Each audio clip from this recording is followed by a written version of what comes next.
Hi hello నమస్తే welcome back to iDream media. ఈరోజు మనతో ఉన్నారు హైకోర్టు అడ్వకేట్ అలాగే ఇమిగ్రేషన్ లాయర్ అయిన పృథ్వీ గారు. ముఖ్యంగా బడ్జెట్కి సంబంధించి కొన్ని అంశాలు మీతో చర్చించాల్సిన అవసరం ఉందని చెప్పేసి సార్ కొన్ని పాయింట్స్ అయితే తీసుకురావడం జరిగింది, అవేంటో తెలుసుకుందాం.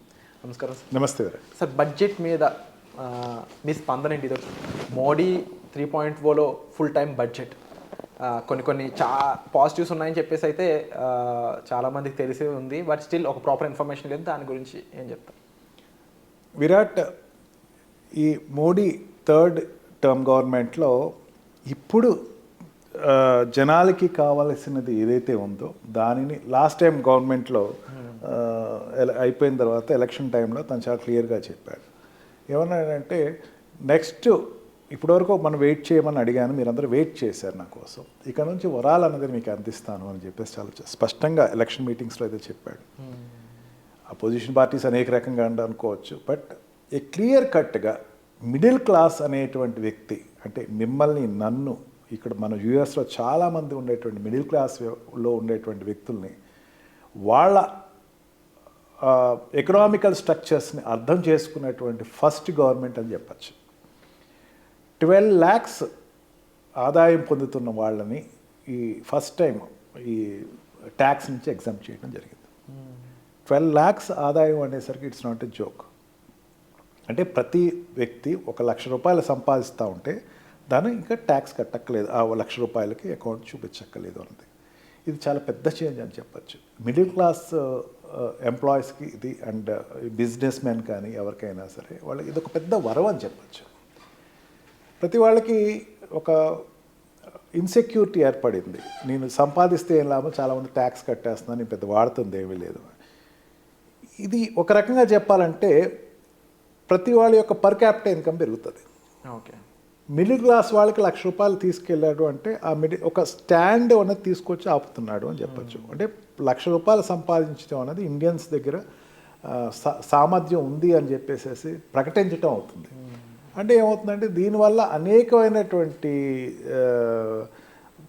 పర్ క్యాపిటల్ ఇన్కమ్ని ఏదైతే టచ్ చేసి 12 లక్షలు చేస్తున్నాడో వాడికి ప్రోత్సాహం కింద బాగా పని చేసుకుంటానికి ఆస్కారం ఉంటుంది ఫ్రీ ప్లెడ్జ్గా. అంటే 12 లక్షలు వాడు ఎంజాయ్ చేయడానికి, ఎంజాయ్ అంటే సేవింగ్ చేసుకుంటానికి ఆస్కారం ఉంటుంది, వాడి ఇంట్లో అవసరాలకు తీర్చుకోవడానికి ఆస్కారం ఉంటుంది. అదొకటి.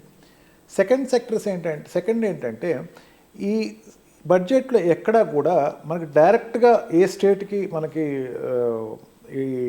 ఈ స్టేట్కి ఎంత, ఈ స్టేట్ ఎంత, ప్రతి వాళ్ళు ఏంటంటే నా స్టేట్కి ఏమి ఇచ్చాడు, నా స్టేట్ ఏమి ఇచ్చారు అని చెప్పేసి అంటారు. కానీ ఇది స్టేట్ వైజ్గా కాకపోయినా సరే ఈ ఇండియన్ ఈ స్టేట్స్ అన్నిటికీ సంబంధించినటువంటి అనేక వ్యవస్థల్ని తన ప్రోత్సాహాలు ఇవ్వటం జరిగింది. ఏ రకంగా అంటే ఈ ఎంప్లాయ్మెంట్ జనరేషన్ అనేది పెరిగే విధంగా ఎంప్లాయ్మెంట్ సెక్టర్స్ని మెయిన్ ఏంటంటే మనకి బిజినెస్ వైజ్గా చూసుకుంటే small scale industries and tiny industries వాళ్ళు ఎక్కువ ఉంటాయి. వాళ్ళకి ట్యాక్స్ ఎగ్జంప్షన్ బాగా ఎక్కువ ఇవ్వడం జరిగింది, లోన్స్ ఫెసిలిటీ వాళ్ళకి ఎక్కువ ఇవ్వడం జరిగింది, వాళ్ళకి లోన్ వేవర్స్ ఇవ్వడం జరిగింది. అంతేకాకుండా ప్రతి రాష్ట్రానికి ఒక నిష్పత్తి పెట్టి ఇన్ని 100 కోట్లు మీరు 50 years వితౌట్ ఇంట్రెస్ట్ మీరు లోన్ తీసుకోవచ్చు అని చెప్పేసి ఒక అవకాశం కలిగించారు.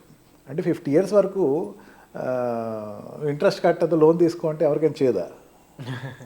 50 years వరకు ఇంట్రెస్ట్ కట్టద్దు, నువ్వు లోన్ తీసుకో అని ప్రోత్సాహకంగా ప్రతి స్టేట్స్కి తన ఇస్తే, ఒక స్టేట్కి ఇచ్చినట్టు కాదు అదేమి, అన్ని స్టేట్స్ అవైల్ చేసుకోవచ్చు.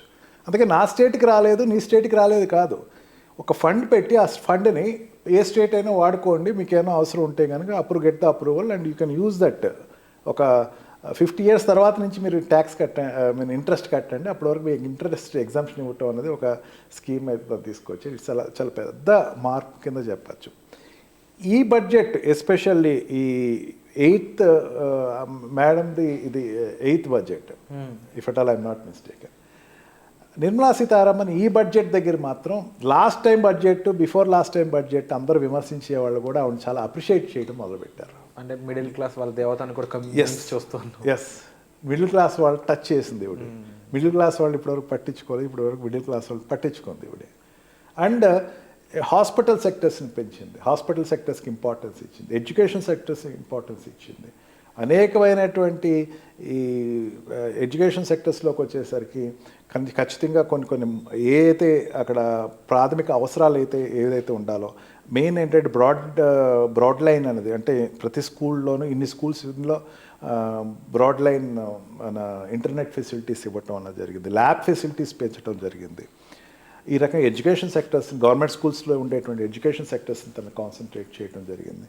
అండ్ ఆల్సో హాస్పిటల్స్లో ఎక్విప్మెంట్స్ సెక్టర్స్ని తన చేయడం జరిగింది. అంటే మనం ఏదైతే డ్రీమ్ చేస్తున్నామో హెల్త్ అండ్ ఎడ్యుకేషన్ సెక్టర్స్లో ఏదైతే గవర్నమెంట్ కాన్సన్ట్రేట్ చేయగలిగితే కనుక చాలా వరకు మనం ఉండేటువంటి సేవింగ్స్ అనేవి మనం కాన్సన్ట్రేట్ చేసుకోవచ్చు అని ఏ కంట్రీ అయినా చెప్తే, ఏ ఎకనామిస్ట్ అయినా చెప్తే, ఆ సెక్టర్స్లో ఎక్కువ లీవేషన్ అండ్ కాన్సన్ట్రేట్ చేసి ప్రొవైడ్ చేస్తానని చెప్పటం. అండ్ ఆల్సో హౌసింగ్ సెక్టర్స్లో డ్రీమ్ ఏదైతే ఉందో, హౌస్ కట్టుకోవాలని డ్రీమ్ ఏదైతే అవుతుందో, మెయిన్ హౌసింగ్స్ ఎప్పుడు ఎక్స్పెక్ట్ చేయనన్ని హౌసెస్ అయితే ఇవ్వటం, అండ్ అర్బన్ హౌసెస్ పెంచటం, అండ్ ఆ స్లాబ్లు కూడా పెంచటం అనేది జరిగింది. అండ్ ఇన్సూరెన్స్ సెక్టర్స్లో కూడా ఆవిడ కాన్సన్ట్రేట్ చేసి ప్రతి సెక్టర్స్లోనూ, అంటే మనం ఏదైతే దైనందిక జీవితాలు నడుస్తున్నాయి ఏ సెక్టర్ అయితే అన్ని సెక్టర్స్లో ఆవిడ కాన్సన్ట్రేట్ చేయటం. ఇట్స్ నాట్ ఫస్ట్ టైం నాకు అనిపించింది, it's not a corporate budget, it is a common men budget అనిపించింది. ఇట్స్ మిడిల్ క్లాస్ బడ్జెట్ అని చెప్పింది. Middle class and common men budget అంటే మిడిల్ క్లాస్ వాడు హ్యాపీగా నాకు పర్లేదు, నాకు హోప్ వస్తుంది గవర్నమెంట్ మీద, నేను ఇప్పుడు ట్యాక్స్ కట్టాను అనుకోండి, ఆ ట్యాక్స్ ప్రాపర్గా ఉపయోగపడుతుంది, ఉపయోగపడుతుంది అని చెప్పేసి చెప్పచ్చు. అండ్ మెయిన్ ఏంటంటే ఇప్పుడు ఇదివరకట్లా కాదు, ఈ వాట్ వి కాల్ ప్రతి అమౌంట్ అకౌంటబిలిటీ వెళ్ళిపోతుంది. ప్రతి దాంట్లోనే మన జీపే, గూగుల్ పే కానీ అన్నిటిని కూడా గవర్నమెంట్ అకౌంటబిలిటీ అవుతుంది. అందుకని వాళ్ళు భయపడ్డారు. ఇప్పుడు స్మాల్ సెక్టర్స్లో స్మాల్ బిజినెస్లు చేసేవాళ్ళు, అంటే 12 లక్షల లోపల బిజినెస్ చేసేవాళ్ళు అందరూ మనం మీ ట్యాక్స్ కట్టాలేమో, వాళ్ళకి కూడా ఏం పర్లేదు నాన్న, నువ్వు ముందు డబ్బు చూపించు, నువ్వు 12 లక్షలు వస్తున్నాయని చూపించు గవర్నమెంట్కి. నీకు చూపించడం వల్ల నువ్వు అంటే ఇంకా మనీ సర్క్యులేషన్ తగ్గించాలి అనే ఉద్దేశం. ఇదివరకు 2 విధానాలు తీసుకునేది. ఒకటి ఏంటంటే డబ్బు ముద్ర వేయటం మొదలు పెడితే ఏమంటే ఇన్ఫ్లేషన్కి వచ్చేది. ఇప్పుడు ముద్ర వేసే సెక్టర్స్ ఆపేసేసి ఉన్న డబ్బునే సర్క్యులేషన్ అనేది పెంచే విధంగా ఈ గవర్నమెంట్ తీసుకుంది ఈ బడ్జెట్లో. That is really A remarkable change.